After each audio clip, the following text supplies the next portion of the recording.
It's an honor to be with y'all on this, your final Sunday here before you launch. So idea of launching a church probably sounds kind of strange unless you're around church planting. You launch a ship, right? You launch a rocket. But all that means, and Zach did a great job of explaining as he opened, you've been preparing, some of you for months, some of you have been a part of this maybe for just the last few weeks, planning, kind of doing in secret and private, kind of figuring out what this gathering is going to look like, what your groups are going to look like, your leaders figuring out how to manage many little ones and even the big ones throughout the week, and what it's going to look like to do this thing. But next week, kind of go public, and that's what launch is all about. It's kind of the marking of a new phase for what you're doing here. And so we wanted to have a special time to set aside to, not only with the sermon here, but some time in praying together for beginning this new phase. And many of you, probably all of you, have been a part of churches in the past. This isn't your first time to be a part of a church. So what you're about to do is hopefully not any different than what you've been doing, but this is just a special time to reflect on let's I don't know, refocus on that. With a renewed vision for what God might do through this new body of people, this unique body of people that's gathering here to do and be a part of God's mission here. So it was called a commissioning, and a commissioning is just a time to be focused on what we're going to do together and be sent out together to do. Now, you've already been commissioned. As believers, when you responded to God's call in your life to be His, you were commissioned by Him to be His ambassador, His body, His hands and feet, His mouthpiece, wherever you go. And so you've already been commissioned, but we're going to see a special time of commissioning here this morning, this group. In the New Testament, when this happens, there's often this time of laying on of hands, of fasting and praying and laying on of hands. Your fast will be short, because from breakfast till now, that was your fast. Though feel free to fast throughout the week or whatever.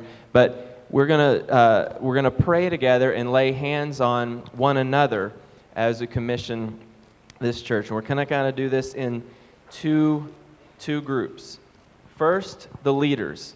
Now, I recognize, and all the leaders that we're about to lay hands on recognize, that there are many more than just these four that we're going to lay hands on and pray over that are necessary to get this done. Okay? There's responsibilities and roles that all of you take on that this can't happen without.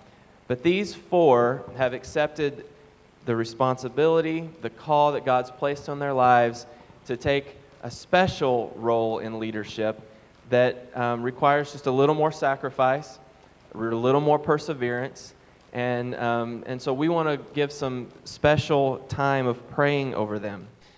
These four, Kyle, Zach, Dave, and Amanda, have signed up for a role of leading this church in many different ways, and that God has equipped them and prepared them to do. So I'm gonna ask in a minute for the four of them to kind of go to the four corners, and the guys, if your spouses are here, to join you as well, because the spouses feel a special burden as well in all of this. For the congregation to divide up and pray, lay hands and pray on these folks. And there's three things specifically I want you to pray for them: for wisdom, for faith, and for perseverance. For these three things for those people. But then I also want you to pray something for you. When we look at the churches in the New Testament, when they commissioned people to be sent out from their midst, they didn't choose who they commissioned. God did. God said, I want you to set apart, for example, Paul and Barnabas, and I want you to pray for them because I've called them to this specific role for this time, and I want you to acknowledge that. Not appoint them to it. God did that.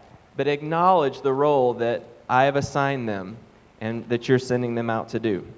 And so as you pray over them, this is not you appointing them to leadership, but this is you recognizing the leadership that God has established, the roles that God, the responsibilities that God, the burden that God has placed on the shoulders of these people.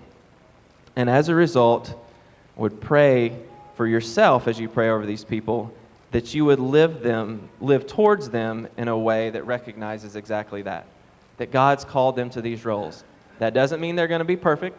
That doesn't mean they're not going to mess up. That doesn't mean that you're not going to disagree. All the fun things that all of us broken people do all the time, right? That's still going to happen.